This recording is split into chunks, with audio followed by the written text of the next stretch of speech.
Perfeito, meus irmãos. A pedido então do nosso querido pastor Maurício Machado, né, e conversando com alguns irmãos, nós estaremos então apertando o botãozinho do reset e vamos recomeçar esta matéria. Vamos começar do zero a matéria de ética cristã e ministerial, né? Uma situação um tanto excepcional, mas ninguém vai sair perdendo nada, muito pelo contrário.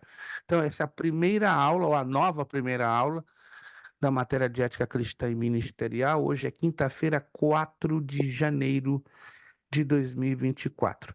Antes que eu me esqueça, não sei se vocês já chegaram, se lembram, né? Eu fiz uma postagem no grupo de um trabalho opcional para reforço da nota, né? Eu vou reprogramar essa data, alguns já enviaram, né? Como o irmão Marcos Tavares está chegando aqui agora, ele já me enviou, mas se você se sentir à vontade, porque ele é opcional, ele não é uma obrigatoriedade em querer fazer esse trabalho, fique à vontade. Eu vou mandar uma postagem neste fim de semana, início da semana, reprogramando a nova data de entrega. Aí você fique bastante à vontade se desejará fazer ou não esse trabalho, porque ele é opcional e tem o objetivo de fortalecer a nota desta matéria. Boa noite, a paz do Senhor, irmão Marcos Tavalhar. Outro Boa também que ficou noite. jovem. O que está acontecendo com vocês? Não estou entendendo. Será que essas férias vocês se banharam da mesma cachoeira? Ah, já sei, vocês têm um acordo, se banharam na mesma cachoeira e saíram todos bem jovens. Olha, irmão Marcos, Seria parabéns, bom, irmão né? Marcos. Olha, Seria vou, bom, vou né? te, co- vou te contar, vocês estão jovens mesmo. Eu tô ficando velho, como diz meu filho, né? Pai, só tá indo para trás e vocês estão indo para frente.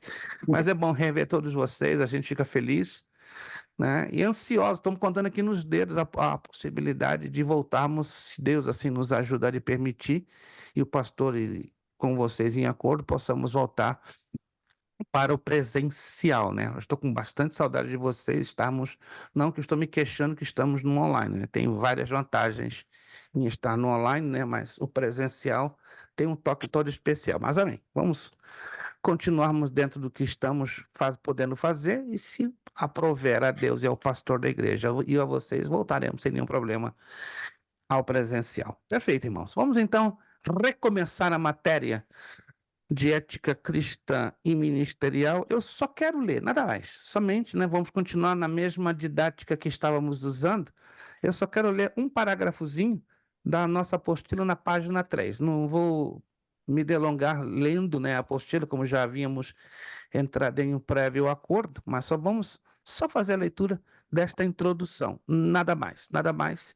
E aí nós vamos trabalhar como costumamos fazer, com leitura bíblica, com os slides, para a coisa ficar bem reforçada. Se você tem a sua apostila aí, por gentileza, página 3. Introdução. Já estamos vivendo o conturbado século XXI, um século que inicia-se com muitos desafios, dilemas, problemas e aflições. Vivemos, sem dúvida, em um mundo cuja tônica principal é a insegurança, o desequilíbrio em todas as suas mais variadas formas e o desafeto. Todavia, como cristãos e servos de Deus, sabemos que podemos, em meio a todo este mundo caótico e confuso, fazer uma grande diferença. Uma grande diferença na forma de ser, uma grande diferença no modo de falar, uma grande diferença na maneira de nos comportar. Como obreiros do Senhor da Seara, essa diferença deve ser mais acentuada, pelo que refletimos a identidade e o caráter do servo dos servos, Jesus Cristo. E nossa sincera oração é que estas singelas linhas que se seguem possam despertar a cada um de nós a possuir e a viver uma vida espiritual e ministerial mais abundante e próxima, a semelhança do precioso e irrepreensível exemplo que Cristo nos deixou. Nós vamos ler em seguida esses dois textos aí, de Colossenses 4:1 e primeira epístola de João 2:6. Que ele nos ajude a exercitar uma ética que cative e atraia poderosamente aos que nos cercam para a sua eterna glória. Vamos então ler esses dois textos que estamos aí apresentando na apostila. Colossenses, capítulo 4, né? A carta de Paulo aos Colossenses, capítulo de número 4, versículo de número 1. Carta aos Colossenses, capítulo 4, versículo 1. Paulo aqui tem uma abordagem bem interessante, né? Muitos leem, mas não se dão conta que tem muito a ver com a ética. Senhores, tratai os servos com justiça e com equidade, certos que também vós tendes Senhor no céu. Olha que interessante como Paulo aborda, né? Senhores, tratai os servos com justiça, né? E com equidade, né? Equidade seria retidão, equilíbrio, certos que também vós tendes o Senhor no céu. O apóstolo João não fica para trás. Na sua primeira epístola, capítulo 2, versículo 6. Primeira carta de João, capítulo 2, versículo 6. Pastor Maurício manda avisar que, infelizmente, hoje, devido a algumas circunstâncias de trabalho, não poderá estar conosco. Nem ele, nem a pastora Kátia. Né? Só para os irmãos terem noção, né? Por circunstâncias de trabalho, ele avisa que não poderá estar conosco hoje, mas se Deus quiser, já estará conosco na próxima aula. Primeira carta de João, capítulo 2, versículo 6. Aquele que diz que permanece nele, esse deve também andar assim, como ele andou. Ou seja, se somos seguidores de Jesus Cristo, mais do que isso, se somos discípulos, né, que o discípulo é mais do que seguidor. Não vamos entrar aqui nessa abordagem, mas nas próximas aulas nós estaremos entrando, né, que existem diferenças em ser seguidor e discípulo.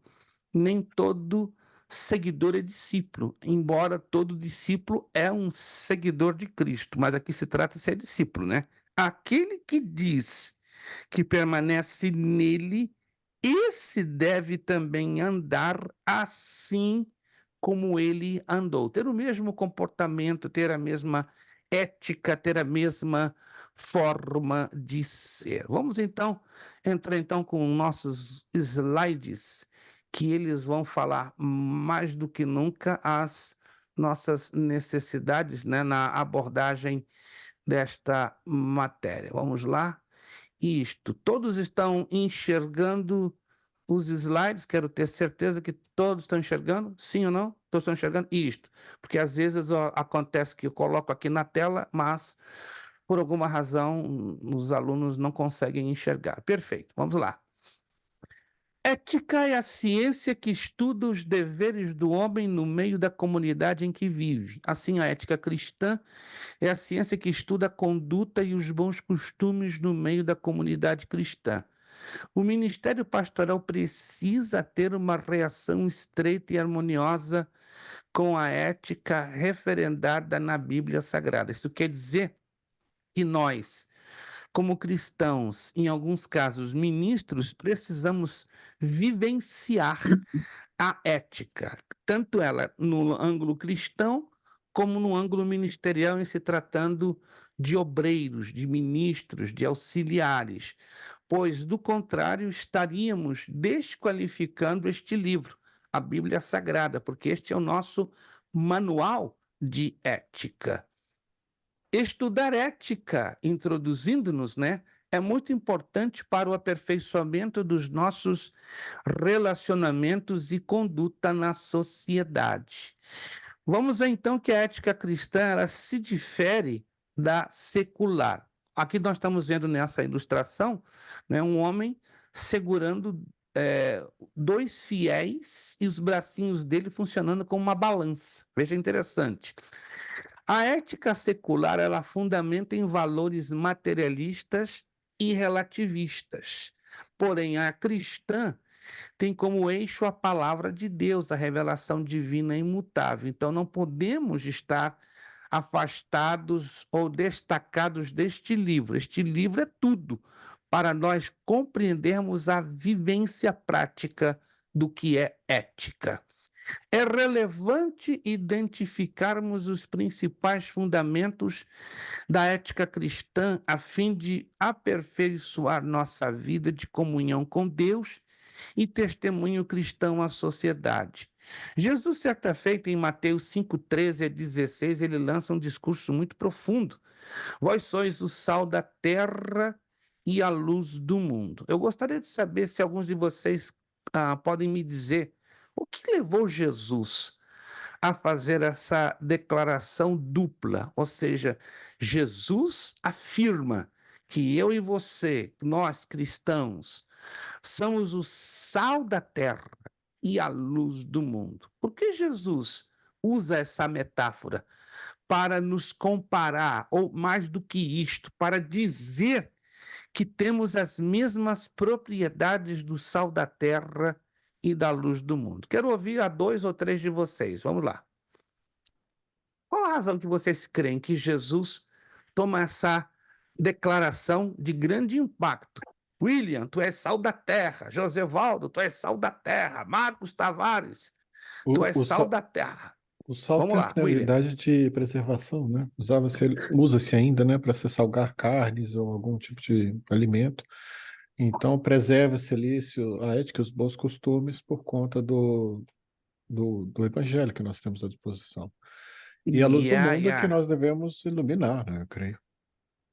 Perfeito, perfeito, perfeito. Excelente, excelente. A abordagem do professor William foi simplesmente completa. Mas eu acredito que deve ter sobrado um pedacinho, né? Para o Evaldo, para o Josevaldo e para o Marcos e Porcino, né? Será que sobrou um tiquinho aí para eles? Eu acredito que sim. Vamos lá, quero ouvir os demais. Mais 2 alunos, se puderem se expressar, o que, que vocês entendem por essa expressão sal da terra e luz do mundo? Corretíssimo da parte do William, mas eu Uhum. quero ouvir mais 2 de vocês. Vamos lá. A luz do mundo é como se fosse uma referência, né? Como um farol que o que Hum, está passando no mar enxerga, é uma direção a ser seguida. Uma referência excelente, irmão Marcos. Sabe? Me lembra faróis, esses faróis que Isso. existem na beira do mar. Não sei se vocês já tiveram essa experiência, né, de conhecerem assim ao vivo e a cores esses faróis que geralmente estão à beira das entradas dos oceanos, dos mares.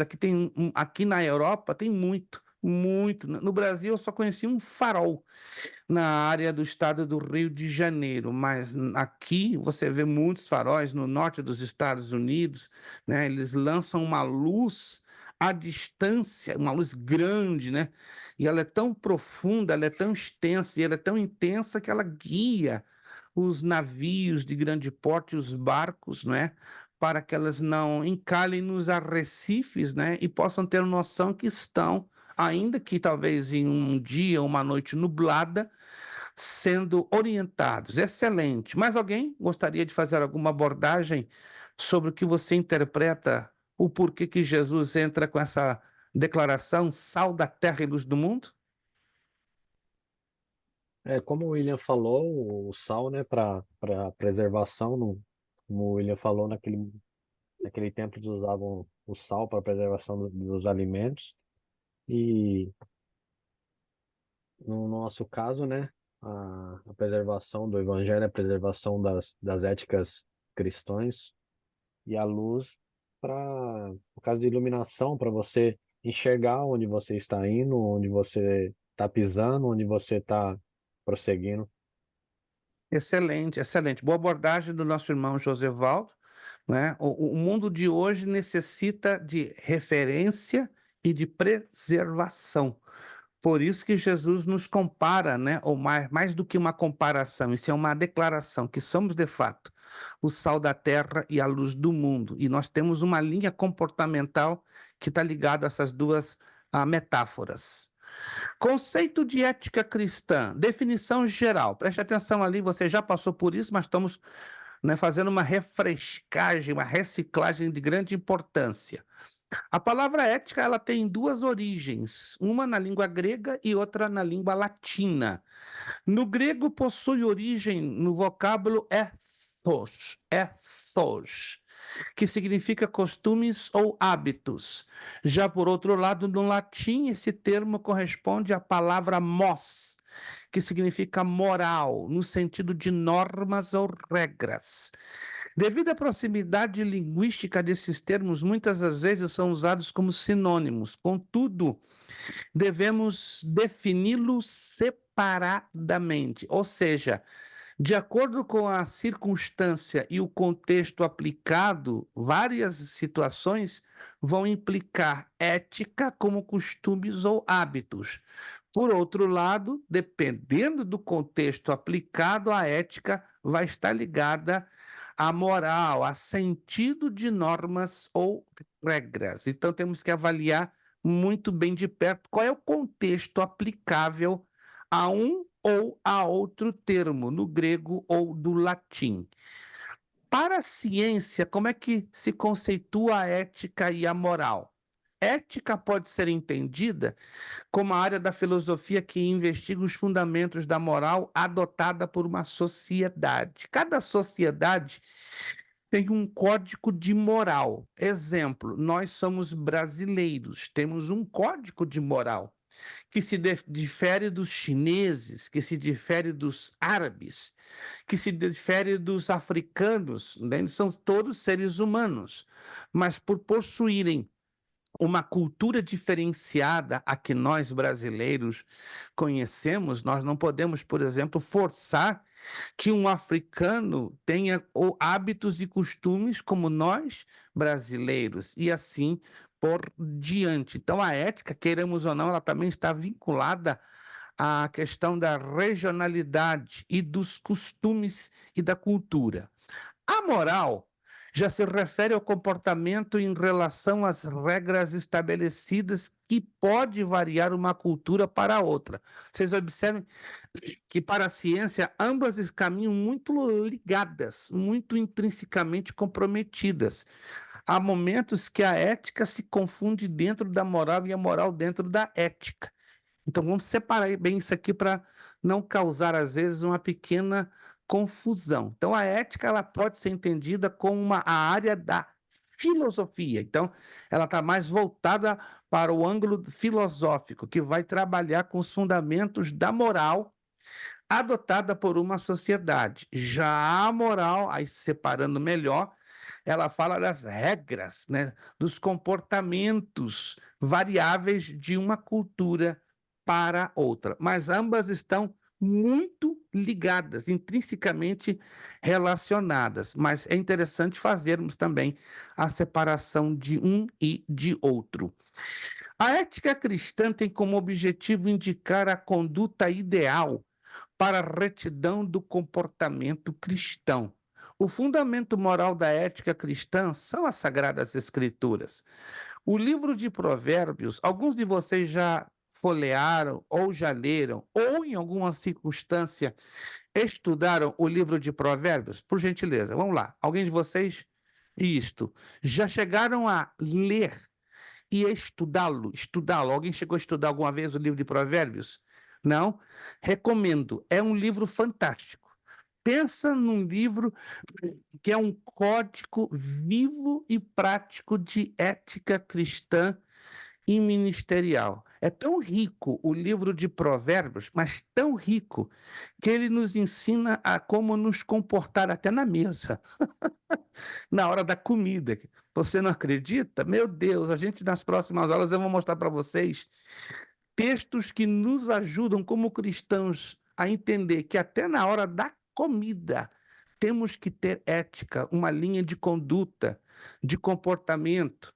O livro de Provérbios nos ajuda a ter uma linha de comportamento com o nosso irmão, com as nossos, com a nossa, o nosso cônjuge, esposa, esposo, com os nossos filhos. É impressionante. O livro de Provérbios tem uma quantidade de textos que nos ajudam a entender como deve ser o nosso relacionamento entre os irmãos da nossa congregação, com os obreiros, com os ministros. É de uma riqueza extraordinária. Só estou destacando o livro de Provérbios. Não estou querendo dizer que é o único livro da Bíblia que aborda a ética cristã, mas é o que mais concentra orientações de ética em toda a Escritura Sagrada. Se você quiser anotar, anote aí, é o livro de Provérbios. O livro dos Salmos você vai encontrar orientações éticas, Eclesiastes você vai encontrar, até mesmo no livro poético de Cantares, mas o livro da Bíblia, mais substancialmente recheado, vamos assim dizer, de um código ético mais robusto, mais definido, bem mais declarado e abundante, é definitivamente o livro de Provérbios. Mas todos os 66 livros da Bíblia, sim, são referência de ética cristã e de ética ministerial. Princípios da ética cristã. Vamos compreender e entender os princípios, né? Porque no mundo espiritual tudo é regido por um conjunto de princípios. Sem esses princípios, a coisa não tem um funcionamento correto. Vamos lá. Os princípios ético-cristãos que derivam das Escrituras são imutáveis e divinos. O que isso quer dizer? Imutável quer dizer não pode ser mudado. E não são mudáveis, não se mudam com o passar do tempo. Olha só, esses princípios têm aplicação adequada para todas as épocas e culturas, porque são princípios universais. Além de serem imutáveis, a origem ou os princípios estes são ligados a Deus. Deus é a chave, Deus é a fonte de todos esses princípios. Por ser Deus a fonte desses princípios ético-cristãos que emanam diretamente da palavra de Deus, é óbvio que vai obedecer à própria natureza de Deus, que é a sua imutabilidade. Deus não muda, nós mudamos, não é? Envelhecemos, amadurecemos ou ficamos imaduros, passamos por trances na nossa vida que nos levam a ficarmos melhores ou piores, mas Deus não, Deus é imutável. Como diz a Escritura, ele não tem sombra e nenhum tipo de variação. E por ser os princípios éticos imutáveis e divinos, então eles funcionam para todas as épocas e culturas, porque são universais. A Bíblia disse, né? O céu e a terra passarão, mas as minhas palavras não hão de passar. Então, nós aprendemos nesta primeira parte que a ética brota deste livro, a palavra de Deus, as Sagradas Escrituras, que é o fundamento da moral de todo seguidor de Jesus. Por isto, ela é cristã, ela tem como centro a pessoa de nosso Senhor Jesus Cristo. Isso aqui para nós fazermos um rápido resumo, para nós entendermos qual a importância da ética ministerial na vida de nós obreiros. Todo obreiro deve ter uma ética, uma linha de conduta e comportamento. Sua ética vai apontar exatamente o seu nível de formação ou de deformação no seu chamado ministerial. Não, o fulano tem chamado. Não estou descrendo que o fulano A, B ou C não tenha chamado. Uma coisa é ter chamado, e outra coisa, separadamente, é avaliarmos se aquele chamado está ameaçado por uma boa formação ou por uma deformação. Talvez vocês já tenham conhecido pessoas com um chamado forte, legítimo da parte de Deus, que é lindo. Porém, este chamado, por mais legítimo e forte que venha da parte de Deus, ele tem que ser mantido, cuidado, preservado. Quando esse chamado não é cuidado, pode haver riscos de que venha a ser comprometido por uma eventual deformação. Por quê? Nenhum de nós somos perfeitos em nada, sobretudo na nossa ética. Por isso que na ética ministerial se fala, fulano é deformado ou fulano é bem formado. Vamos entender isso melhor na prática. Existem 3 características muito comuns no comportamento de alguns obreiros da obra do Senhor, dependendo da sua formação ou da sua deformação. Estas características são 3. Alguns estão muito na questão da contenda. O que é contenda? Disputa.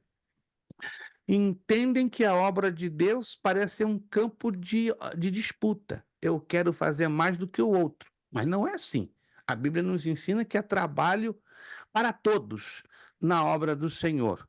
Outra coisa, esta contenda, ela reflete o quê? Imaturidade, que a Bíblia usa a expressão carnalidade.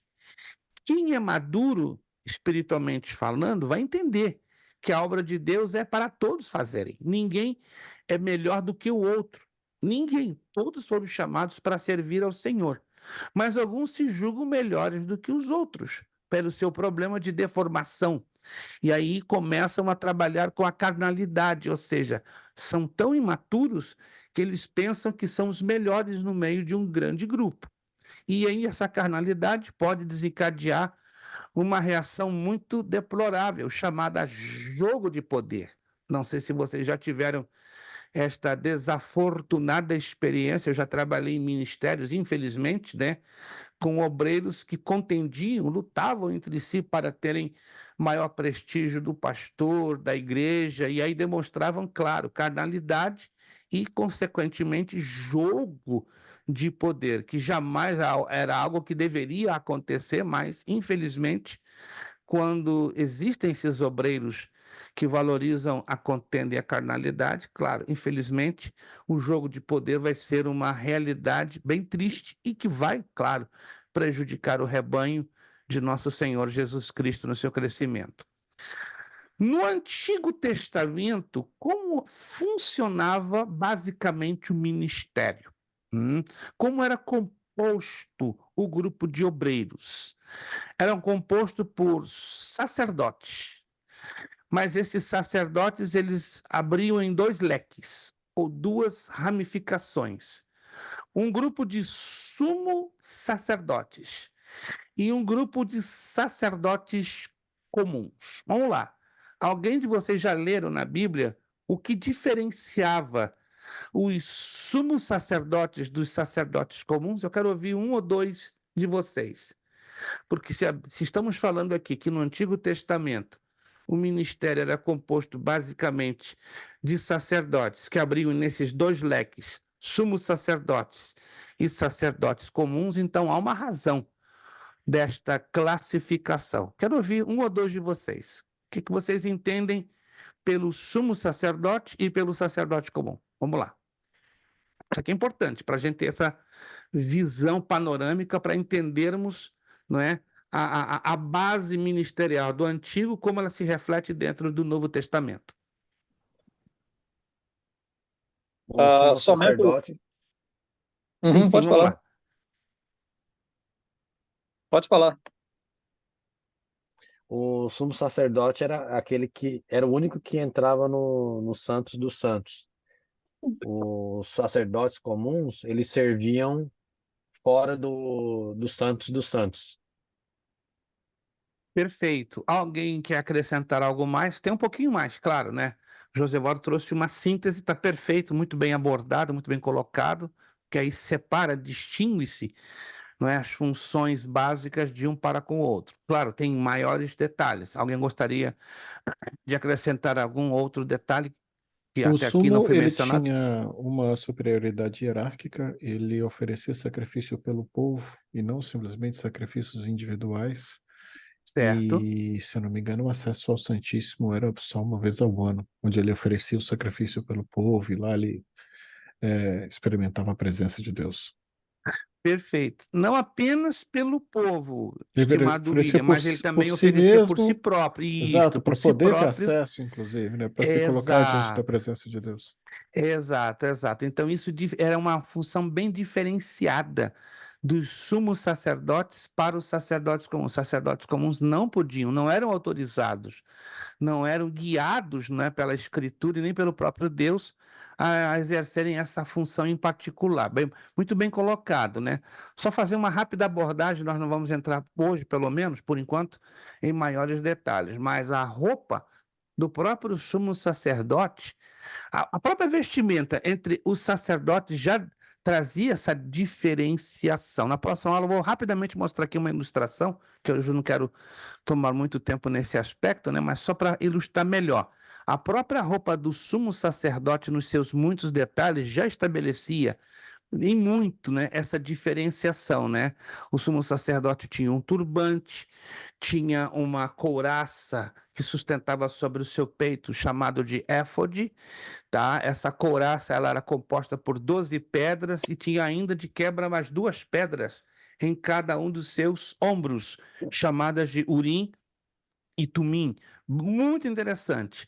Já os sacerdotes comuns, eles tinham uma vestimenta mais simples, era uma túnica sem costura, né, de linho fino, tinha um pequeno cinto e também se utilizava um turbante. Mas isso aí, para vocês entenderem, isso aí já é um tanto tipológico. A gente vai falar um pouquinho dessa tipologia do sacerdote. Ok. No Antigo Testamento, além dos sacerdotes, temos a função dos levitas, ou seja, os sacerdotes sumos, os sacerdotes comuns. E os levitas, eles faziam parte marcante do ministério do Antigo Testamento. Creio que já falamos, mas vamos repetir essa abordagem. Hoje em dia, quando alguém diz, ei, levita, alguém está se referindo a alguém que está no louvor da igreja, não é verdade? Ou na responsabilidade da música da igreja. Mas olhando lá atrás, bem lá atrás, no tempo de Moisés, 1440 a.C., as funções dos levitas ainda não estavam sobre eles incumbido a música ou o louvor. Sério? Sério. Originalmente, os levitas receberam da parte de Deus e Deus para Moisés uma orientação para que exercessem 4 funções básicas. Isso aqui é importante demais, porque hoje vamos dizer assim, que se criou um estereotipo, ou seja, uma ideia errônea que levita é só pessoa que se ocupa do louvor. Não, não, não, não, não, não, não. Isso é um estereotipo que tem que ser corrigido, porque as pessoas então vinculam unicamente, então somente o levita ao que se ocupa do louvor ou da música da igreja. Mas originalmente eles cuidavam das finanças. Ó, que interessante! Eram os responsáveis pelo ensino bíblico da Torá, eles ensinavam a Torá, né? O Pentateuco, os 5 livros de Moisés. Eles organizavam o culto, eram os responsáveis pela liturgia do tabernáculo, que tremendo, e eles tinham responsabilidade sobre o altar, provavelmente, da ideia que eles foram os primeiros diáconos. Então, estas são as 4 funções bíblicas originais dos levitas. Cuidavam das finanças, eram responsáveis pelo ensino das escrituras, organizavam o culto, a liturgia e tinham responsabilidade sobre o altar. Foram, talvez, né, aqueles que lançaram as bases da diaconia ou dos primeiros diáconos. Mas, pastor, e quando os levitas assumem a função de louvor e de música? Só no reinado de Davi, quase 500 anos depois. Se você não sabia, o primeiro livro de Reis fala sobre isso em detalhes. Só no reinado de Davi, quase 500 anos depois, que os levitas são introduzidos, né, ou colocados pelo rei Davi a terem também, né, além dessas 4 funções básicas originais, as funções de músicos e louvoristas na casa do Senhor. Ainda falando do Antigo Testamento, nós temos também um grupo que não é muito conhecido, os gibeonitas. Se você quer saber de detalhes, lá em Josué 9, 16, 27, fala sobre eles. E quem foram os gibeonitas? Habitantes da cidade de Gibeão. Jericó já tinha sido, estava, na verdade, para ser destruída, tomada por Josué e seus exércitos. A fama da nação de Israel era grande naquela região da terra prometida de Canaã. E o rei de Gibeão teve medo, vocês vão se lembrar disso, teve medo por causa do poder de Deus sobre a vida da nação de Israel. Tanto medo que teve o rei de Gibeão que decidiu fazer o seguinte: vamos nos vestir de maltrapilhos, como tipo mendigos, como tipo pessoas que foram atacadas por outros inimigos, e vamos fazer um acordo de paz para que, quem sabe, ele possa nos poupar.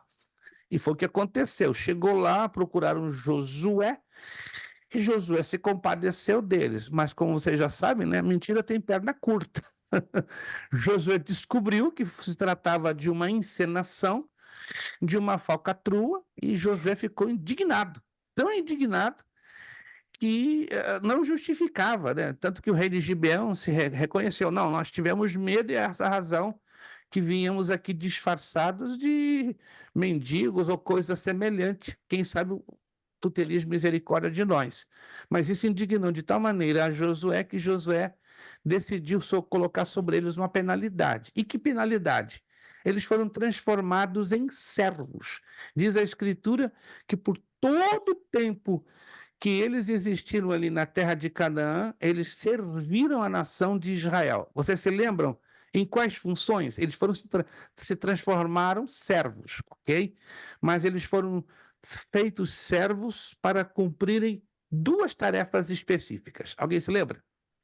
Quais foram Eles essas duas serviam no tarefas? tabernáculo. Sim, não, mas especificamente. Ok, no tabernáculo, mas tinham duas tarefas bem específicas, as quais ninguém fazia. Ou seja, faziam, mas a partir daquele momento já caiu na mão dos gibeonitas. Alguém se lembra quais foram essas duas tarefas? A respeito do fogo, algo assim? Não. Não, Eu quero acreditar que vocês já leram esse texto. sim, já li. Duas tarefas bem interessantes, que outros faziam, mas a partir do momento que os gibeonitas passam a se tornar servos por esta mentira, não é, aplicada diante de Josué, então eles recebem estas tarefas como uma penalidade. Ninguém está se lembrando? Eram responsáveis de montar e desmontar o tabernáculo? Não, não, não, não, não. A montagem e a desmontagem do tabernáculo estariam com os líderes das tribos de Israel. Na verdade, eles foram sentenciados por todo o tempo que ali existissem a serem rachadores de lenha É. e carregadores de água. Lembram-se disso? Ou não? Aham. Sim. Então, eles teriam que sempre serem os carregadores de água e os rachadores de lenha. Então, quando havia uma necessidade de trazer água, quem era o responsável? Quem eram os responsáveis? Os gibeonitas. Em se tratar de rachar lenha, quem rachava lenha? Os líderes ou as pessoas das outras tribos? Negativo. Tudo na mão dos gibeonitas. Procure não se esquecer desses detalhezinhos que são bem interessantes. Falando Pergunta, ainda do pastor. ministério do Antigo Testamento, os porteiros e os cantores são evidenciados também. Os porteiros em Esdras 2, 41 e 65, e os cantores no primeiro livro das Crônicas, e o capítulo 25 se ocupa a falar muito sobre as funções dos cantores dentro do ministério do Antigo Testamento. Ainda dentro do Antigo Testamento, vocês veem como era vasto o ministério, né? Para nós entendermos a questão da ética ministerial. Temos os netineus.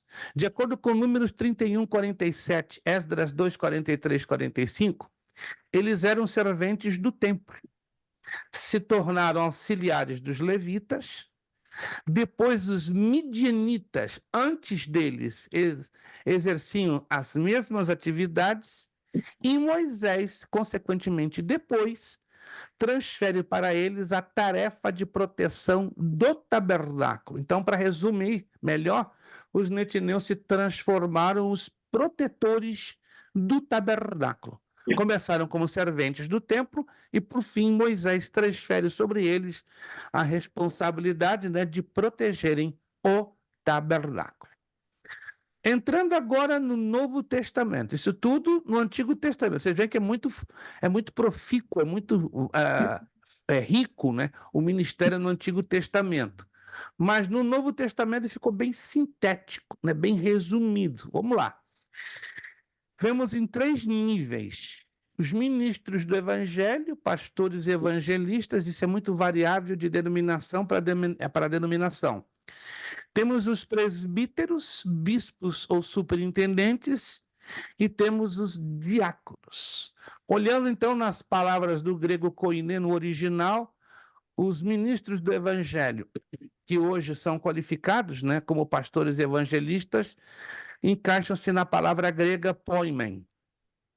Já os presbíteros, que de acordo com uma denominação pode ser presbítero, pode ser bispo, ou pode ser superintendente, ou mesmo ancião, ok?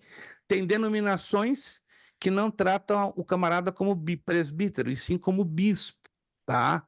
Ou como superintendente. Eu sei que nos dias de hoje, a qualificação de bispo, ela está um pouco diferenciada ao que originalmente foi proposto na Escritura Sagrada. Então o bispo hoje, ele tem, de acordo com as denominações pentecostais e, sobretudo, neopentecostais, ele tem o mesmo nível de responsabilidade dos pastores. Interessante isso. Porque no tempo de Paulo, se você analisar bem, os pastores não eram tão evidentes.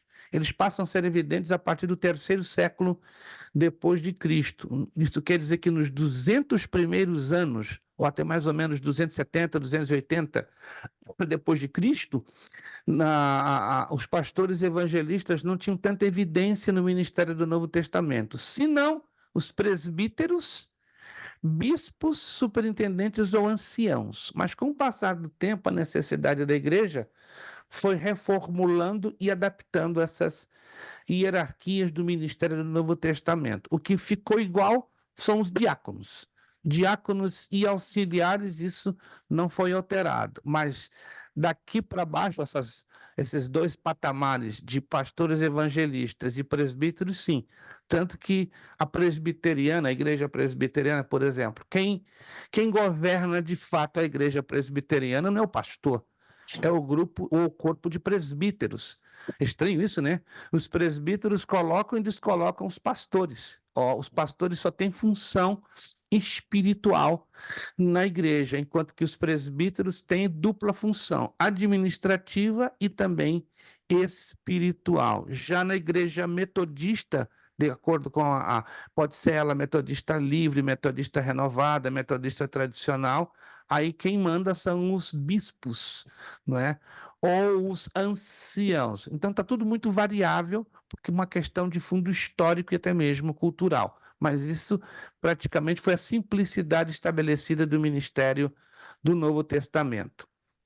Em poucas palavras, o que é ética cristã e ministerial? Só um resuminho, né?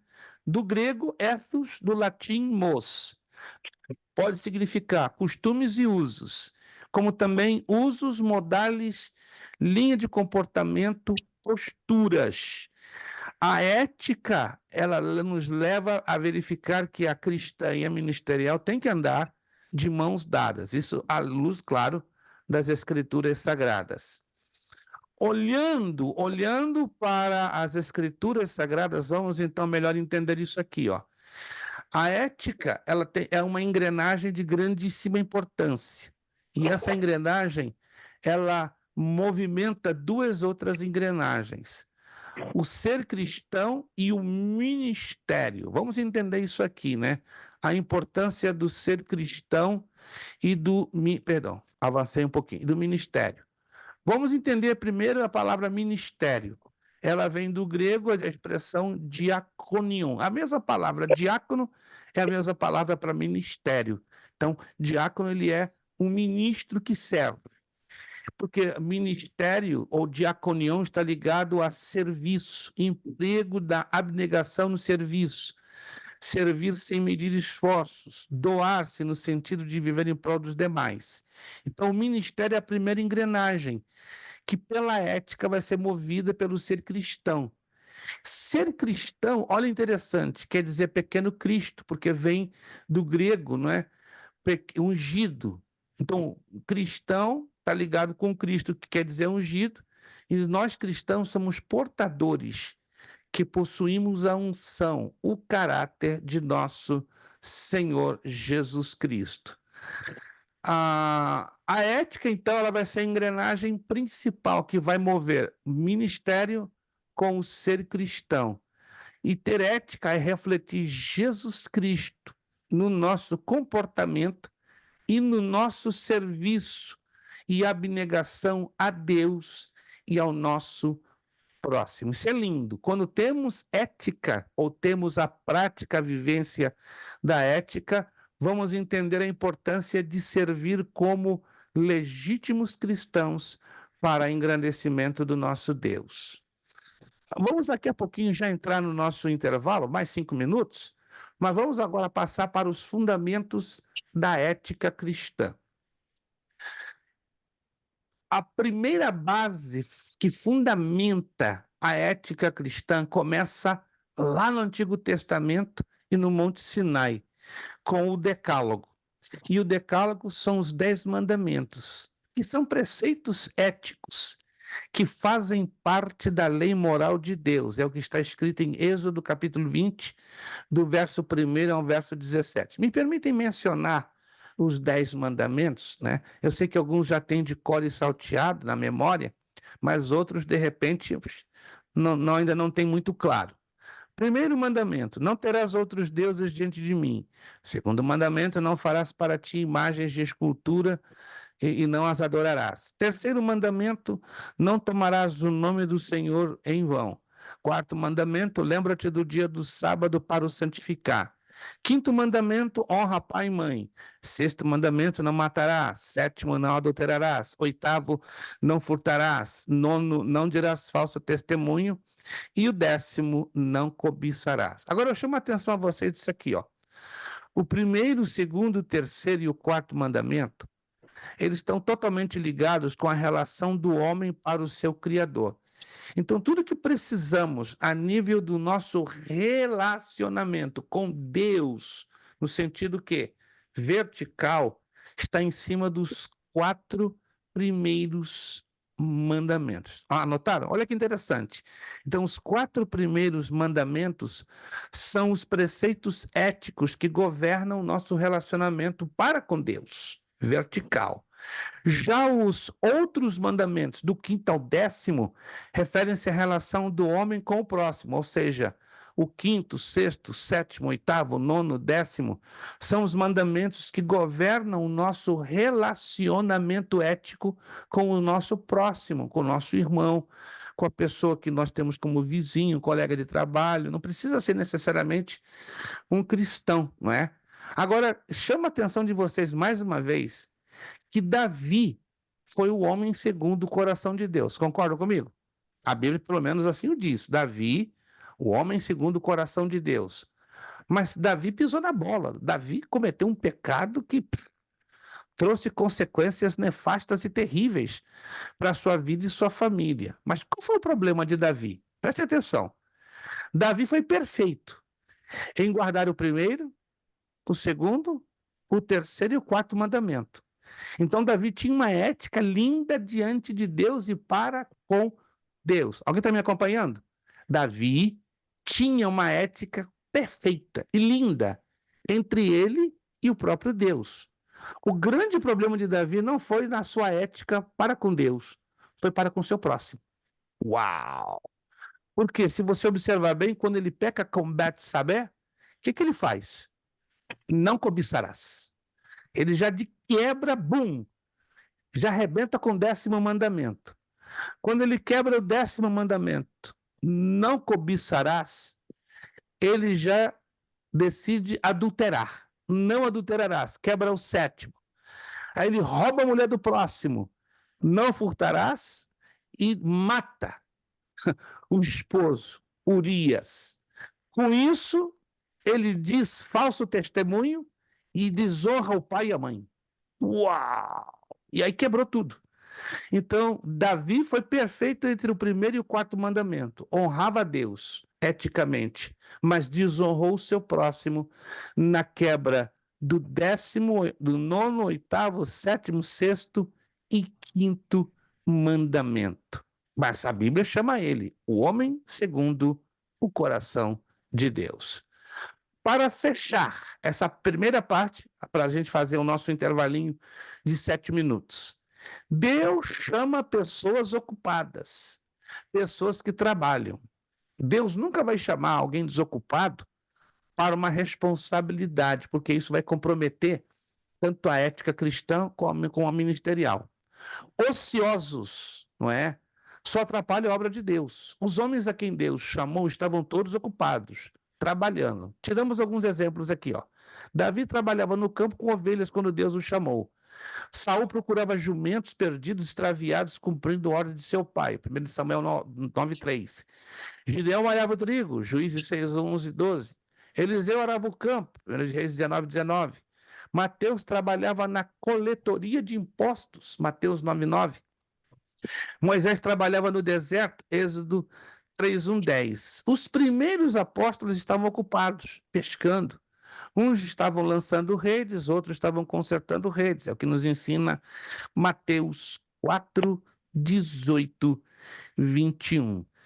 todos estavam ocupados para que então pudessem cumprir eticamente, não é, o chamado que Deus lhes conferira. Vamos então dar uma paradinha de 7 minutinhos, tá? Às 9h07, 9h08, melhor dizendo.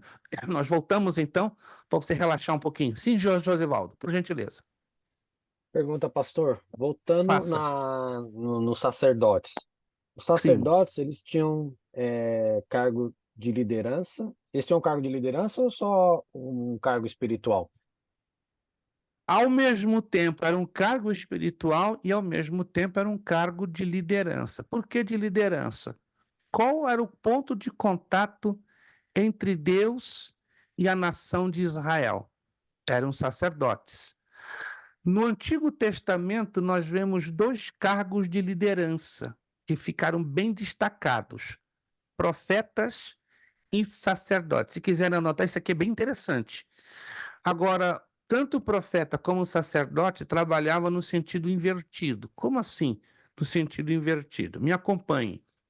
O profeta recebia a revelação do próprio Deus. Concordam comigo? Essa era a função do profeta. O profeta recebia do alto a revelação de Deus. Então, consequentemente, o profeta trazia Deus à nação. Olha que interessante. O sacerdote trabalhava no sentido contrário. O sacerdote, ele era o ponto de contato que levava o povo a Deus. Por isso que, com o passar do tempo, profetas e sacerdotes se tornaram altamente necessários e indispensáveis para o trabalho do relacionamento da nação de Israel com Deus. O profeta fazia o seu papel, trazia a revelação de Deus para orientar o povo. Isso é um cargo de liderança. Consequentemente, o profeta, que tinha a autoridade de ensinar a palavra de Deus, certo? E, consequentemente, olha que coisa curiosa, né? O profeta orientava o sacerdote. O sacerdote, então, tem noção da sua responsabilidade de liderança e, incumbido dos sacrifícios que aproximavam o povo de Deus, então o sacerdote fazia o sentido contrário do processo, levava o povo na presença de Deus. Muito interessante, né? Tanto o profeta como o sacerdote, eles vão desembocar de alguma forma dentro do Novo Testamento, só que em um processo em um só. Então, o profeta e o sacerdote se torna um, enquanto que no Antigo Testamento eles tinham funções diferenciadas, mas um complementava ao outro. Muito interessante isso. Gente, são 9h04 então? 9h04, vamos... Sim, vamos lá, Josivaldo, solta. Desculpa. O cargo sacerdotal era exclusivo da família de Arão. Levi. Tinha que ser ligado à família de Levi. Não podia ser fora da família de Levi. Existia uma exceção na história de toda a nação de Israel. Se quiserem anotar, podem anotar isso aí, é fantástico. Quando você lê lá Lucas, vamos rapidinho, bem rapidinho, essas perguntas estão bem válidas. Parabéns, Josevaldo. Josevaldo fez o jejum de um mês e está jogando tudo agora. Vamos lá. Lucas, livro de Lucas, capítulo 3. Livro de Lucas, capítulo 3, versículo 2. Talvez vocês já observaram isso, já leram isso, mas talvez não entenderam bem. Olha só. Sendo sumos sacerdotes Anás e Caifás, veio a palavra de Deus a João, filho de Zacarias, no deserto. Aqui nós temos uma enorme anormalidade. O que uma anormalidade? Desses 2 aqui, um não era descendente da tribo de Levi, porque um foi imposto por razões políticas pelo Império Romano. A Então aqui nós normalidade vemos já a começa corrupção. por ter 2, né? Exatamente. O problema começa por ter 2. Jamais, a lei jamais estipulava 2. Era um só, enquanto vivesse. Morreu, entrava outro substituindo, e por indicação de Deus. Tem mais essa, indicação de Deus. E tinha que ser levita. Mas o Império Romano corrompeu, distorceu, para cumprir os seus objetivos políticos. E aí forçou a barra e colocou 2. Só que só um era descendente de Levi e o outro era por indicação do Império Romano. Mas todo o problema está que o outro descendente de Levi aceitou. Não tinha outra opção, né? Ou aceitava ou tinha a cabeça cortada. Foi o período de maior corrupção do sacerdócio judaico de toda a história de Israel. Foi um tempo de agonia para a nação de Israel. Mas, originalmente, tinha que ser obrigatoriamente por orientação de Deus, descendente da tribo de Levi. Como era a Mais alguma escolha do pergunta? sacerdote, pastor? A escolha do Como que sacerdote vinha fazia a através do escolha? próprio Deus, o próprio Deus. O Se a gente próprio vai Deus. lá atrás, lá de Moisés, era Deus que indicava. Lembra-se quando Arão, que foi o primeiro sumo sacerdote, estava para morrer, quem indicou o substituto? O próprio Deus. O próprio Deus já disse: olha, prepara Arão, ele Deus deu todas as coordenadas. Prepara Arão, ele vai morrer. E depois que morrer, recolhe as vestes dele e passa para quem? Para o seu filho Eleazar. Aí você tem aquela ideia estranha, né? Passou de pai para filho. Foi a única exceção que nós vemos na Bíblia. Interessante. Deus não é a partidária nepotismo, né? Como o ministério fosse herança, né? De pai para filho. Mas é o único caso na Bíblia. Se você tem outro caso, me mostra. É o único caso na Bíblia que o sacerdócio é transferido de pai para filho, mas por escolha de Deus. Depois disso, nunca mais lemos na Bíblia que o sacerdócio passou de pai para filho, sempre dentro da tribo de Levi, mas nunca dentro da mesma família. Interessante isso, né? Temos muito que analisar esses pequenos detalhezinhos. Alguma outra pergunta ou dúvida? Última pergunta. Maravilha! Queima Pastor, todos os cartuchos, Joel. pastor, nas batalhas era comum tocar as trombetas, né? Para fazer o. Yeah. Isso não era exclusividade dos levitas. Os levitas não faziam isso, ou sim? Tinha uma participação, mas não era atribuição dos levitas. Eles tinham uma participação, que é diferente de ser uma atribuição obrigatória. Não, eles participavam, mas não eram obrigados assim fazê-los, certo? Tanto que Moisés já orientou lá atrás. Lá atrás, interessante, a gente vai abordar isso na próxima aula, né? É uma curiosidade que sim ou não tem muito a ver com essa matéria, tá? Deus deu a Moisés uma orientação, ó. Fulano, fulano, fulano, fulano vão estar com a responsabilidade de tocarem as trombetas. Mas os levitas também serão coparticipantes. O que é coparticipante? Eles vão participar, eles vão auxiliar, mas não seriam dadas a eles a incumbência obrigatória e primária. Muito interessante isso, né? Tudo isso tem ligações da tipologia bíblica olhando para os dias de hoje. Na próxima aula a gente vai abordar com um pouquinho mais de detalhes sobre essa curiosidade que muita gente fica pendurada no ar e não entende o porquê. Mas tudo tem uma explicação dentro das analogias e tipologias bíblicas, desembocando o quê? Dentro dos tempos de hoje do Novo Testamento.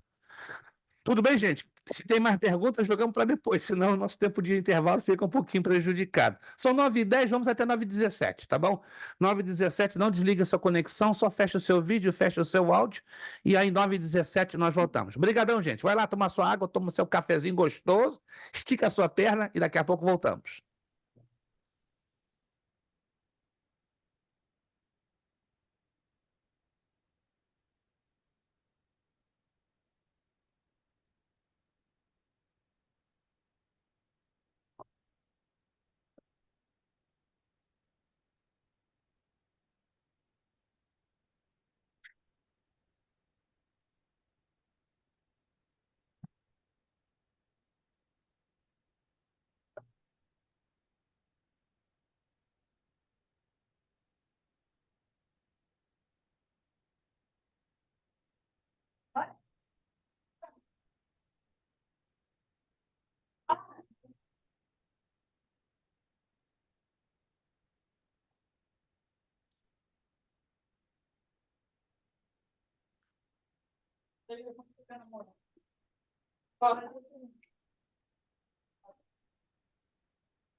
Perfeito, meus irmãos. Nossos 7 minutos já voaram. Voaram em alta velocidade. Vamos então retornando? Por gentileza, nossos 7 minutinhos já voaram. Alô, povo de Deus, câmbio. O cafezinho tá gostoso. O cafezinho tá gostoso. Vamos lá, vamos aguardar então.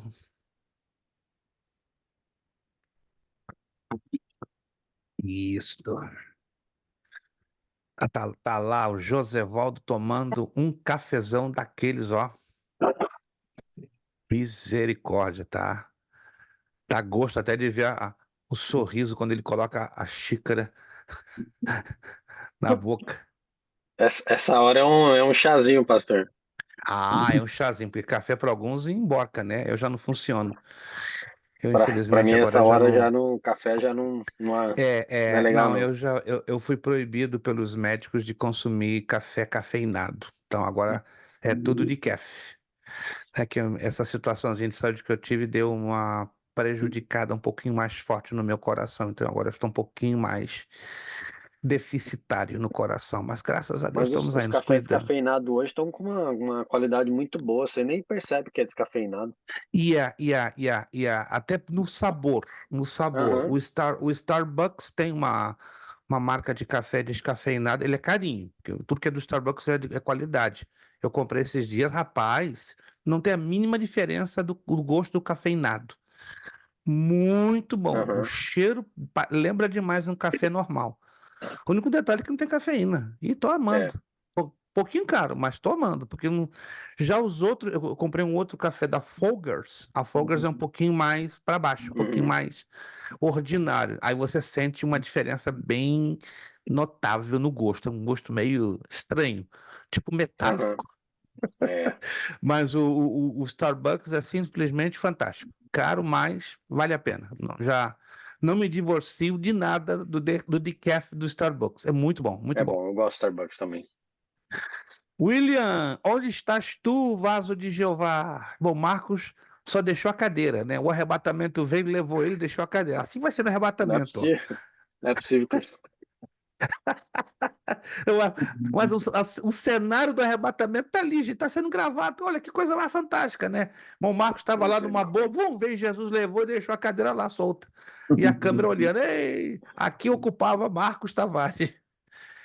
Orsino, estás aí, Orsino? Fala comigo. Estamos aqui. Ah, tá aí. É. O Orsino não tá ali, é um negócio complicado. Aí não. Vamos aguardar o William aparecer, né? Porque começar a aula com 3 Só complica. achando, acho que volta o vídeo aqui. Ah, perfeito. Isso, maravilha. Perfeito, então vamos voltar, né? Só o irmão Marcos que passou pelo arrebatamento é que o negócio ficou engraçado. Ficou engraçado, olha. Tanto que está sendo gravado, né? O arrebatamento temporário. Agora, vou falando no homem, Só um ó. momento. Voltou. Oh, meu Deus. Pensávamos que Jesus tinha levado o irmão e nos deixou todo mundo para trás, né? Porque ficou perfeita a câmera, olhando para sua cadeira vazia. Falei, rapaz, cena perfeita para o filme Let Me Hide 4. Vamos lá, gente, vamos lá. Vamos lá, então vamos continuar. Perfeito. Maravilha. Todos estão enxergando os slides? Sim ou não? Todos? Isso, eu quero ter certeza que não está vendo nenhum tipo de deficiência nessa área. Bons obreiros, estamos falando de ética cristã e ministerial. O que que a Bíblia fala de bons obreiros? Ó, se a Bíblia fala de bons obreiros é porque existem os maus obreiros, é aquilo que eu falei ali há um pouquinho atrás, dos obreiros formados e dos obreiros deformados. Então vamos ver exemplos de bons obreiros na Bíblia. Demétrio. Da mesma forma que a gente teve o bom combate, né? Segundo Paulo. Exato. Interessante essa abordagem, William. Paulo fala, né, que combati o bom combate, porque nem todos combatem o bom combate, não é? Podem combater o mau combate, ou seja, servir a Deus com interesses ilegítimos ou fraudulentos. Isso a gente vai estudar ainda nessa matéria. Essa matéria tem muito, irmãos. Tem uma riqueza tremenda que fala poderosamente a cada um de nós. Mas vamos lá. Por isso eu louvo a Deus que Deus moveu o coração do pastor Maurício para trazer essa sugestão bem apropriada, porque é uma matéria que ela precisa ser bem descascada, bem assimilada, porque ela é uma matéria prática. Precisamos, né, ter a visão dessa prática de vida que é a ética cristã e ministerial. Vamos lá. Demétrio, um bom obreiro, 3 de João, versículo 2. Fala, vamos ler esse texto? É um texto curtinho, pequenininho, mas, meu Deus, como a Bíblia fala forte conosco em textos pequenos, né? Que parecem, a princípio, um tanto obscuros. 3ª Epístola de João, versículo 12. Isso aqui eu acho lindo. Essa declaração eu acho simplesmente lindíssima. Olha só. Quanto a Demétrio, todos lhe dão testemunho, até a própria verdade. E nós também damos testemunho. E sabes que o nosso testemunho é verdadeiro. Ou seja, o homem era tão bom em servir a Deus, em servir ao próximo, em servir a Cristo, que olha, é o que eu costumo dizer, irmãos. Podemos não ter fama, podemos não ter dinheiro, podemos não ser celebridades, mas o bem mais caro que um cristão e um obreiro tem que lutar para ter é chamado testemunho. Nada paga o valor de um testemunho, nada. Você pode deixar essa vida como um desconhecido, como um anônimo, sem ter feito fama nenhuma. Mas o dia que você falecer, que fique na sua lápide escrito: aqui jaz um cristão que lutou por ter um bom testemunho. Que coisa linda, né, irmãos? É o bem mais caro que nós, como cristãos, temos que lutar para tê-lo. E Demétrio foi esse bom obreiro. Todos dão testemunho de Demétrio, os líderes da igreja davam testemunho de Demétrio. Que obreiro admirável, que Deus nos ajude, irmãos. Não para querermos ser melhores do que os demais, mas que tenhamos essa vida, que possam dar um bom testemunho, que se dê um excelente testemunho ao Evaldo. Poxa, o Evaldo é o cara, é o servo de Deus. Olha, a vida dele não tem você falar nada de ao contrário. O José Evaldo, misericórdia, esse é um exemplo que levanta bem alto o nome de Jesus. O William, que testemunho lindo tem o William. O Orsino, sem comparação. Que coisa linda, irmãos. É quando Deus é glorificado através do nosso testemunho. Abraão, um bom obreiro na obediência. Que interessante, né? Abraão teve também o seu lado negativo, mas aqui estamos ressaltando o lado positivo de Abraão, né? Que foi a sua obediência, não negando em sacrificar para Deus o seu próprio filho. Gênesis 22, 2, 10. José foi um bom obreiro, segundo Gênesis 39, 9, por causa da sua retidão. Dias de hoje está difícil. Obreiros que tenham esta qualidade, retidão, que Deus nos ajude a lutarmos para sermos também retos ante a sua presença. Moisés foi um tremendo de um administrador na casa de Deus. Vamos em Números capítulo 12, verso 7, que diz a Escritura sobre Moisés como um excelente administrador da casa de Deus. Eu quero ouvir um de vocês lendo o texto, por favor, de Números capítulo 12, versículo 7. Números capítulo 12, versículo de número 7. Quem pode ler para nós, por favor, esse texto? Números 12, 7. Não é assim. Não é assim. com o meu servo Moisés, que é fiel em toda a minha casa. Obrigado, irmão Josevaldo. Que coisa linda. Não é assim como meu servo Moisés, que é fiel em toda a minha casa. Vamos em Hebreus capítulo 3, versículo 5, né? O texto de Hebreus é o texto que testifica esse posicionamento de Moisés, né, como um administrador de excelência da casa de Deus. Carta aos Hebreus, capítulo 3, versículo 5. Quem pode ler, por favor? Hebreus 3, 5. Quem encontrou, por favor, tenha liberdade de levantar a sua voz, de alçar a sua voz e ler para nós o texto. Por certo, E Moisés foi Moisés, fiel como servo na casa de Deus, e seu trabalho ilustrou verdades que seriam mais tarde reveladas. Gostei da sua tradução, irmão Marcos. Lê de novo, por favor. Interessante a sua tradução. Gostei, diferente. É da NVT. Ah, desconfiava de alguma coisa. É, Lê de novo, por favor. por certo, Moisés foi fiel como servo na casa de Deus, e seu trabalho ilustrou verdades que seriam mais tarde reveladas. Essa tradução, a NVT, ela é a tradução da Bíblia ampliada em inglês. Muito boa, gostei. Já tinha ouvido bons comentários desta Bíblia e agora estou testificando da boa tradução que ela. Na Almeida Revista Atualizada diz: E Moisés era fiel em toda a casa de Deus, como servo, para testemunho das coisas que haviam de ser anunciadas. Veja bem que, como um bom obreiro, Moisés foi um bom administrador. Aí temos outros exemplos: Josué, Daniel, Micaías, Azarias, Jeremias, João Batista, Tíquico. Todos estes destacavam-se pela sua fidelidade e perseverança, qualidades hoje, infelizmente, ausentes em alguns obreiros, para que sejam qualificados como bons. Mas nós temos também os maus obreiros. E maus obreiros não é novo esse assunto. A Bíblia menciona muitos maus obreiros. Vamos conhecer um deles, ou pelo menos alguns deles. No Novo Testamento temos um que era misericórdia, complicadíssimo da terra. Diótrefes, terceira epístola de João, versos 9 e 10. Terceira epístola de João, versos 9 e 10. Quem pode, por favor, ler para nós? São 2 versículos apenas. Terceira epístola de João, versos 9 e 10. Escrevi à igreja sobre isso, mas Diótrefes, que gosta de ser o mais importante, se recusa a receber-nos. Quando eu for, relatarei algumas das coisas que ele tem feito, bem como suas acusações maldosas contra nós. Ele não apenas se recusa a acolher os irmãos, mas também impede outros de ajudá-los. E quando fazem, ele expulsa da igreja. Irmãos, que homem complicado. E era obreiro. Dá para entender? Na verdade, dá para entender sim. Ele começou bem, com certeza. Provavelmente começou bem.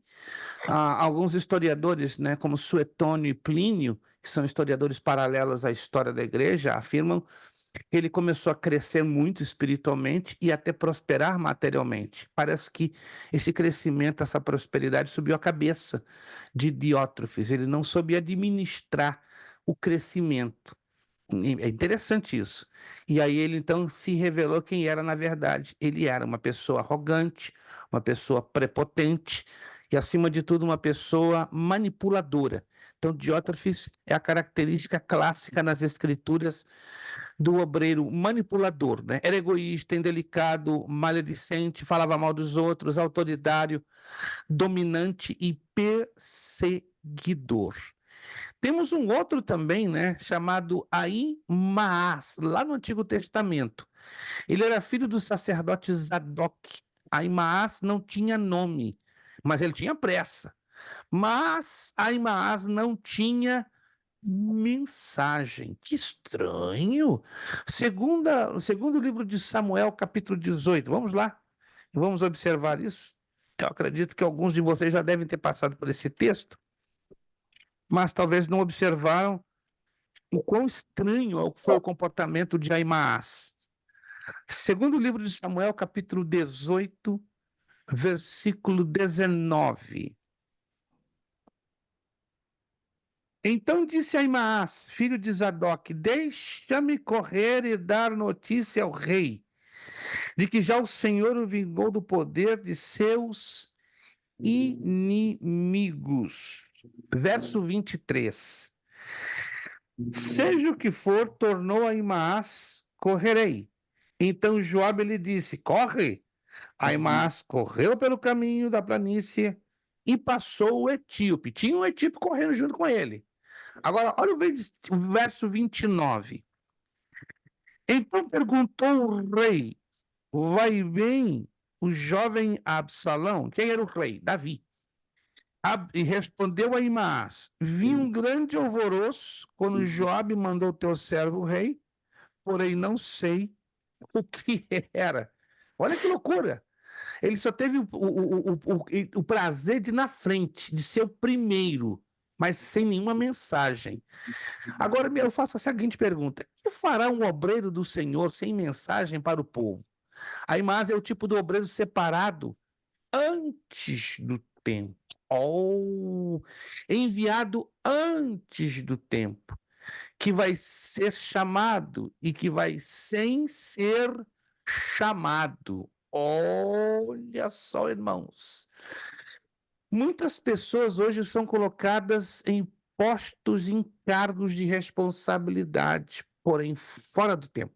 Eu conheço muitos obreiros que estavam excelentes como diáconos, mas foram colocados fora do tempo como presbíteros e aí se arrebenta tudo. Não eles apenas se arrebentam, mas arrebenta também a igreja. Então, essa questão de separação de obreiros é uma coisa muito delicada, muito melindrosa.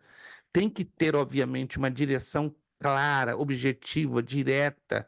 Não, foi Deus que me deu, foi Deus que me ordenou. Ué, as coisas de Deus não geram confusão. Embora nós, como seres humanos, temos tendências a falhar, a fracassar, mas uma coisa que não erra, irmãos, é a direção de Deus. Não, isso não. Independente que eu e você sejamos falhos, carentes e necessitados da sua graça e misericórdia, quando Deus nos dirige a fazer algo, ele nos dá a direção acertada e correta. E hoje, infelizmente, muitos desses maus obreiros, ou alguns, melhor dizendo, são fruto que foram chamados fora do tempo. Causa de maus obreiros. O que a Bíblia nos ensina sobre isso? Vamos resumir isso em oito orientações. Não tem chamada divina. Número 1.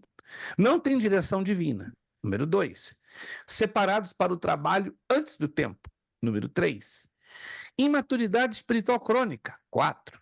Nunca desenvolveram. 5. Nunca amadureceram. 6. Nunca crescem, trabalham somente com a capa dos outros. 7. Admitidos no ministério com defeitos morais e espirituais. Vou repetir, temos nós falhas, deficiências, mas no ministério temos que lutar para não ter defeitos morais e muito menos espirituais. Continuaremos como falhas, como pecadores? Sim, senhor.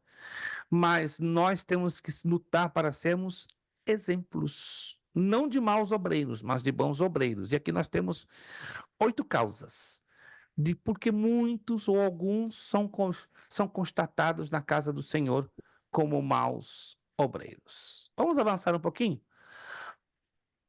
Vamos falar então, já falamos do decálogo.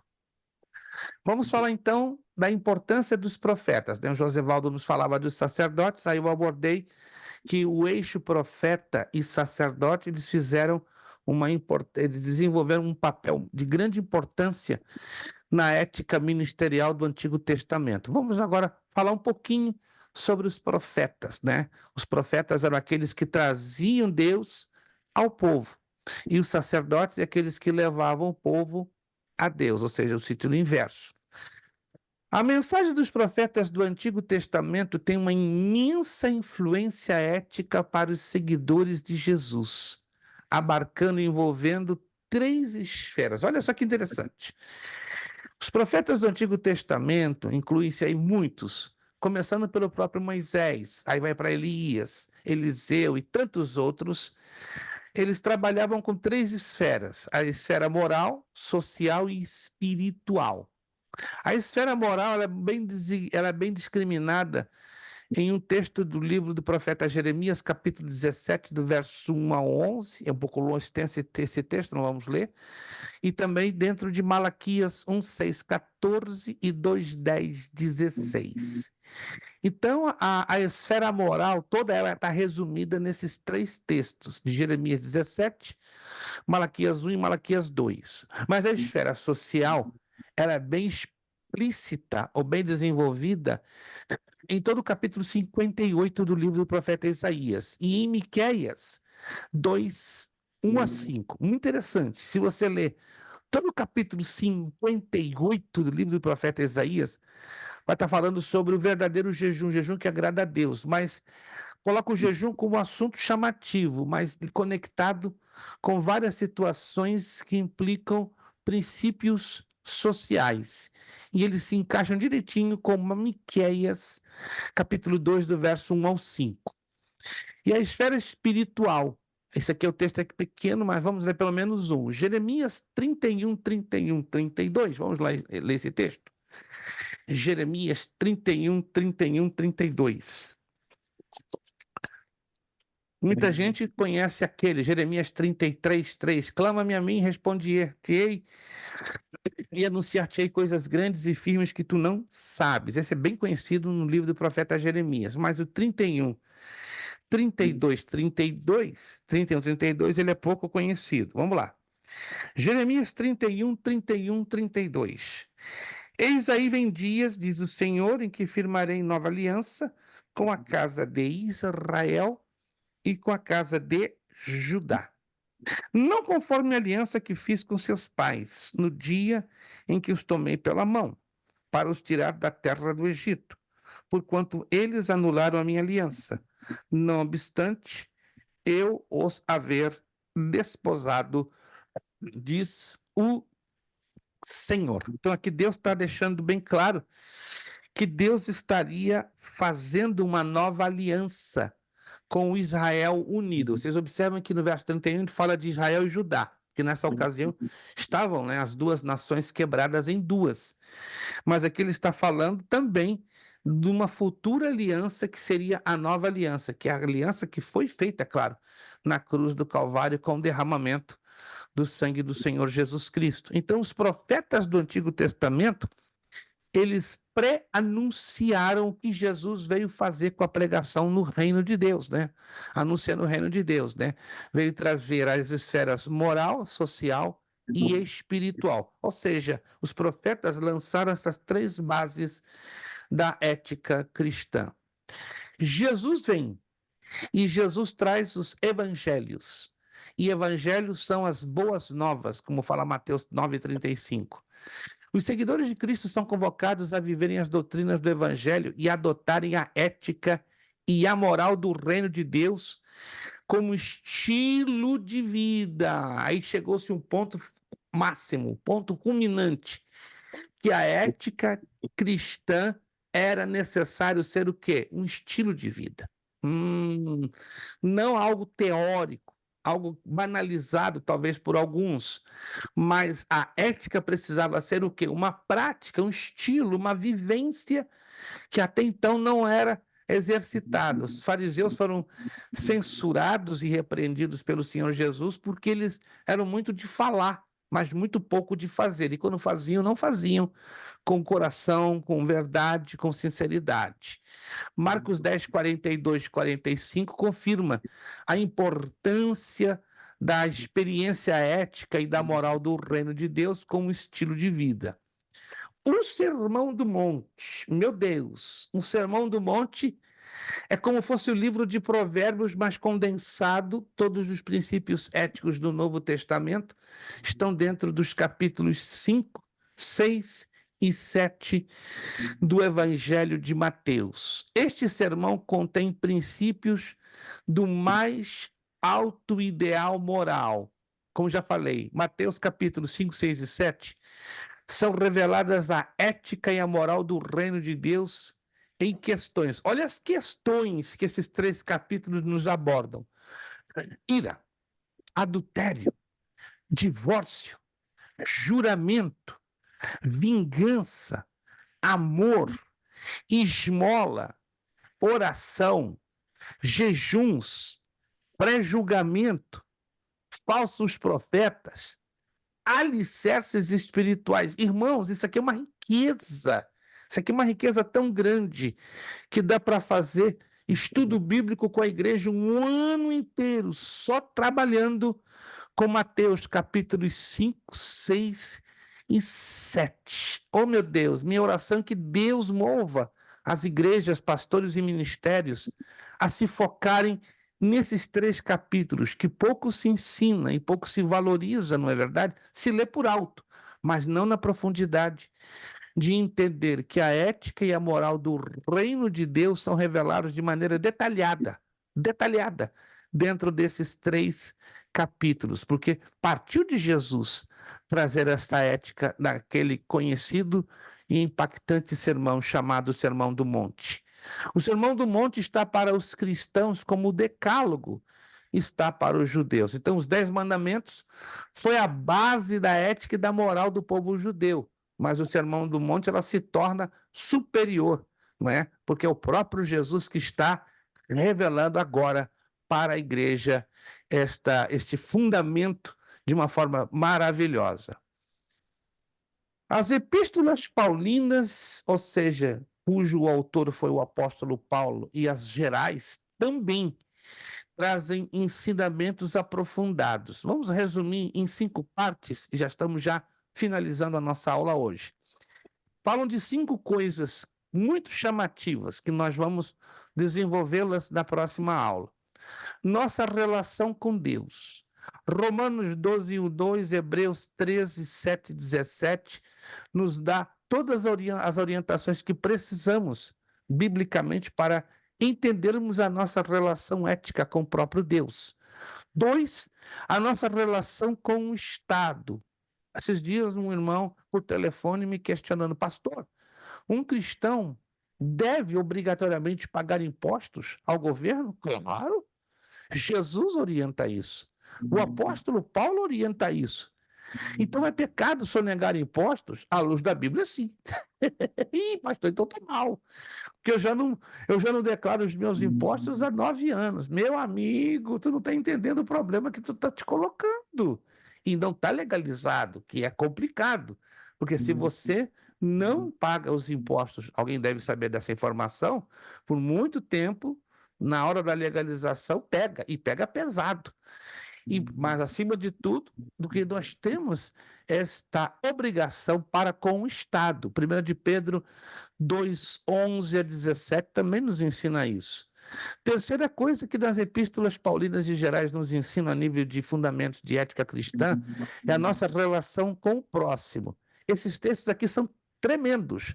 Romanos 13, 8, 10, 14, 1, 12, 1 de João 3, 11 e 24. Alguns desses textos nós vamos ler na próxima aula e você vai ver como eles são profundos na questão ética do nosso relacionamento com o próximo. Quarto item, a injustiça social. Tanta injustiça vemos no mundo de hoje, até mesmo no meio dos cristãos. Mas tudo isso já está abordado em Tiago 2, 1 a 13 e Tiago 5, 1 a 6. E, por fim, uma questãozinha que continua sendo constantemente polêmica, que é a questão da sexualidade cristã e do casamento, abordados por Paulo na sua primeira carta aos Coríntios, nos capítulos 6 e 7. Então, na próxima aula, nesse ponto aqui dos slides, nós vamos abordar, não é, esses textos bíblicos e entendermos que também Paulo, com as suas epístolas, e outros apóstolos com as epístolas gerais, eles nos ressaltam como é importante também enxergarmos esses princípios de fundamento de ética cristã. Na próxima aula, nós vamos avançar um pouquinho nessa temática, vamos falar da relação ética, moral e legal, e a ética na vida do obreiro, e assim vamos desenvolver bem profundamente esta temática que tem que ser prática, irmãos, não apenas termos a teoria, mas temos que batalhar para sermos o mais práticos possíveis. Perguntas, abordagens, colocações, dúvidas? Fiquem à vontade em fazê-lo agora ou ficamos quietinhos até a próxima aula. Evaldo, irmão Marcos, Ocino, irmão Josevaldo, William, vamos lá. Soltem agora. Ninguém? Tá tudo por enquanto certinho? Maravilha. Certinho. Só o Josevaldo que deu essa impulsão, essa alavancada, né? Que ficou bonito, né? Falou, Josevaldo, participa mais, né? Dá uma cafeinada nesse povo aí, participar, né? Porque não ficou bonito, né? Quando o aluno participa, a aula fica mais interessante, não fica tão centralizada no professor. Claro que o professor tem a sua parte, claro, o seu peso em sala de aula, mas ele não é o dono da verdade, nunca será. É importante que o aluno também tenha a sua abordagem, a sua participação, e isso faz da aula bem mais agradável e bem mais versátil e mais colorida, entendeu? Então, eu motivo a vocês, se for o caso, até lerem algumas partezinhas da apostila. Os slides eu já compartilhei no grupo, mas eu vou recompartilhar de novo. Se de repente você perder os slides, fique tranquilo que nos próximos dias, antes da próxima aula, claro, eu vou estar voltando a repostar os slides para você então analisar e observar bem adiante que nós vamos trabalhar, né? Lembre-se que tanto os slides como os temas da apostila estão plenamente sincronizados, né? Nós não estamos lendo, claro, a apostila em sala de aula porque fica bastante cansativo e contraproducente, mas nós usamos o segmento dos slides porque aí nos dá um melhor andamento para também os alunos participarem. Perfeito, meus irmãos. Estamos com 9 horas e 48 minutos, estamos finalizada a nossa aula de hoje. Lamentamos que hoje tivemos um número bem reduzido de alunos, né, devido a algumas circunstâncias que já fomos avisados, né? O Daminha me avisou, o pastor Maurício, o pastor Elias não me trouxe nenhuma comunicação, nem o irmão Sinésio com a esposa. Mas tudo bem, vamos esperar então que na próxima aula, o pastor Jurandir já tinha avisado, mas vamos esperar que na próxima aula já tenhamos aqui um número melhor e maior de alunos e voltemos então aos pouquinhos à nossa normalidade. Vamos agradecer ao Senhor nosso Deus, eu agradeço o esforço de cada um de vocês, a participação do Evaldo, irmão Marcos, Josevaldo, William e Orsino. Muito obrigado, Deus os abençoe. Próxima aula, dia 11, estaremos aqui de volta, se Deus assim nos permitir, né? Com a segunda aula de ética cristã e ministerial. Eu creio que está valendo a pena fazer essa reciclagem e ninguém vai absolutamente perder nada. Com respeito aos exercícios, eu acredito que vocês já fizeram todos eles, ou não? Já fizeram todos? Tá, então, somente para descargo de consciência, nós vamos corrigir, ou recorrigir, né, para quem não fez, ou quem se perdeu, na próxima aula, o 1 e o 2 em algarismos romanos, que está lá no finalzinho, nas páginas 1 e 2.